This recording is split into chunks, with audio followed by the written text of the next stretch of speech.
Hey guys, welcome to the daily analysis for today, Wednesday. It is December 19th and it's about 3 p.m. Eastern Standard Time.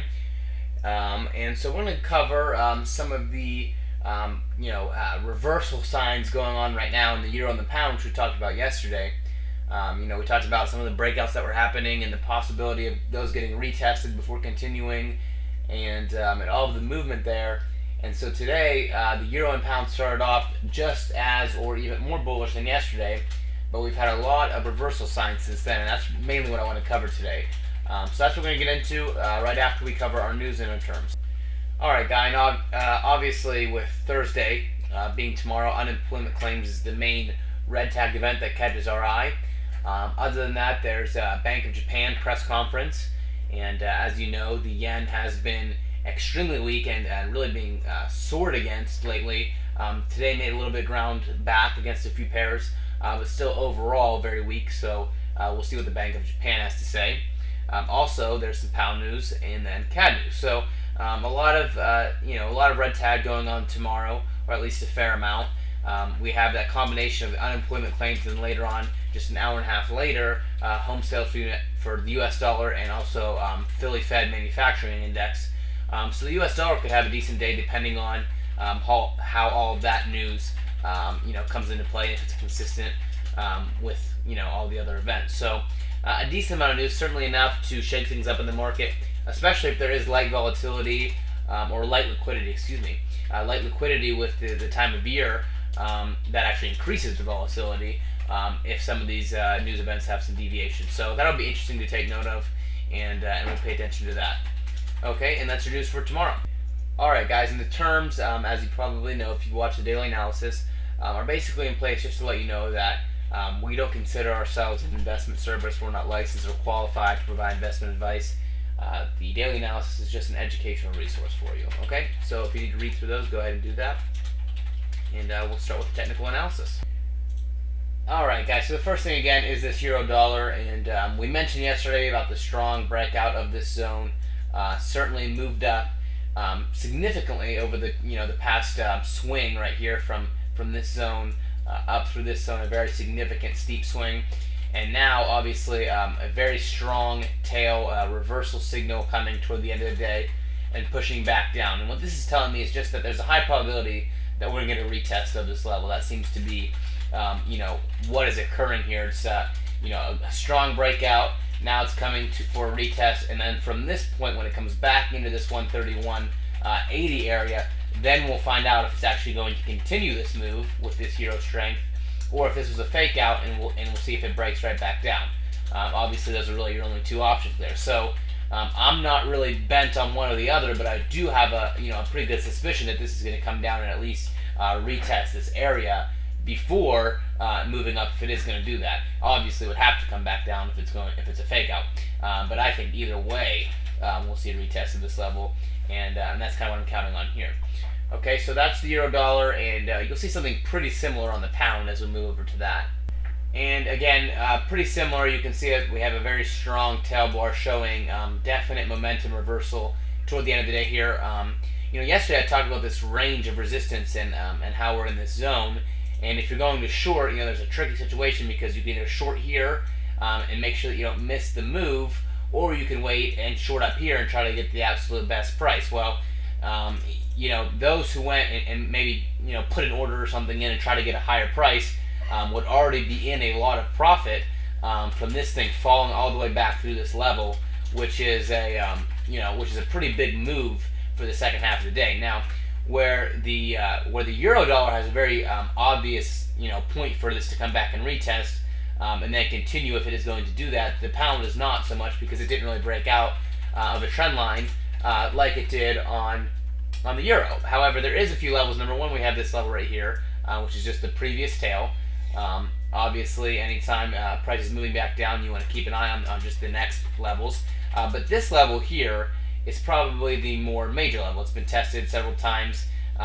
Definitely has a little more authority in the market. So if this momentum continues, I would suspect that this level, the second level, would be the obvious target for the pound, if there is an obvious target to be found.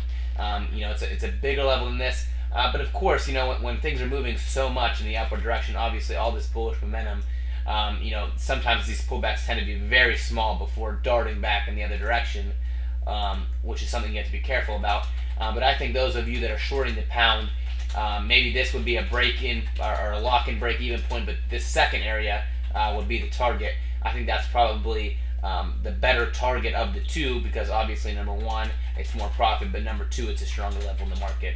But that's just my personal opinion on that. There's obviously multiple ways that you could address that trade.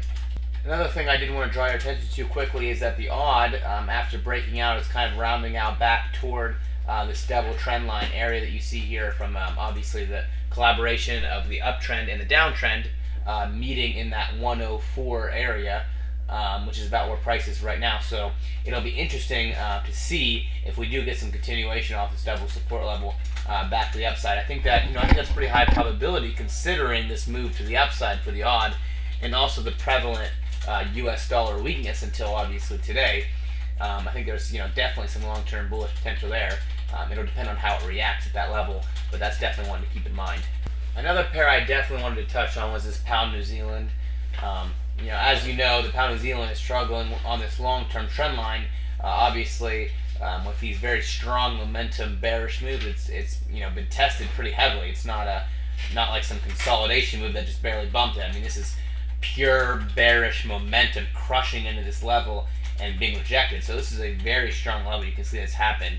Let me even scroll back just a little bit further here, and you can see how steep this move was too. So again, this is a very strong level. You can see how it's thwarted off, so to speak, the bearish momentum, and so it's continued to do that even until this recent move right now. Which, let me zoom into it a little bit.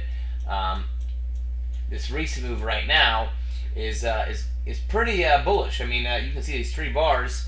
Let me give you a ruler on that. Have covered about 350 pips, which is a pretty good move.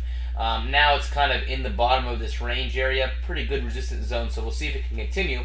But you can see that other bounces have continued pretty far. As a matter of fact, this is really the smallest bounce. This one is really the smallest bounce of the recent bounces off this level, and it ended up going over 1,000 pips. So I'm not saying that that this is going to do the same, but this level has had a pretty good track record of catapulting price up to pretty high levels, and so it's one to keep your eye on.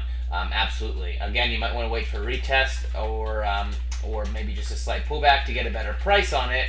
But I think any buys here are going to end up being high probability trades, assuming that you make a precision entry, just because of the level we're considering here and the amount of movement that it's had previously. Based on this level, you do have some things to worry about, like kind of this downtrend that's forming here, and also this consolidation all in this zone. Definitely consolidation. So those are certainly things to keep in mind. But overall, the pound New Zealand has a lot of potential to move, off of this this major support trend, and so you don't want to count it out as moving up 1,000 or more pips. It's always a potential when you're bouncing off a major level. And I'll end the analysis just talking about the euro pound quickly here. It's this resistance zone that we're looking at. Between I guess 81.40 and 81.70 is this resistance zone here that I just surrounded in black. And so that's really the main topic of conversation at this point, as price is struggling in there.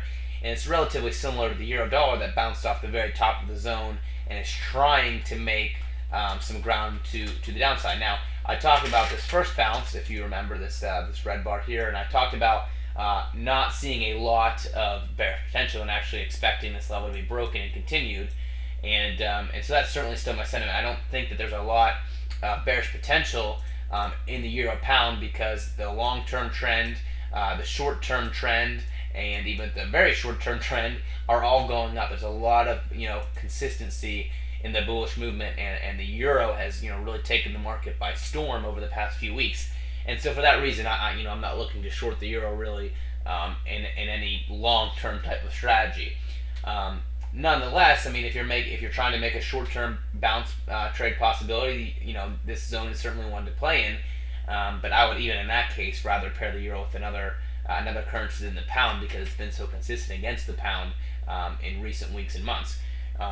And so the euro pound for me is just about waiting until the breakout of this zone. If it can continue upward and even break through this trend line and continue from there, taking buys up toward the 83 and 84 area, I think would be great trades. And so that's my anticipation for the euro pound. Now, if it moves much lower and it does get rejected in this level, then there's potential short opportunities. But even at that point, I'm still thinking, okay, what about taking long for the next move up toward this resistance zone, because I think eventually it's going to get broken.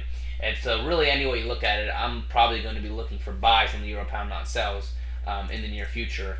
And so for that to happen, I have to wait for this zone to be broken. Okay, so that's my analysis on the euro pound and for the day, and I really do appreciate you guys coming and checking me out.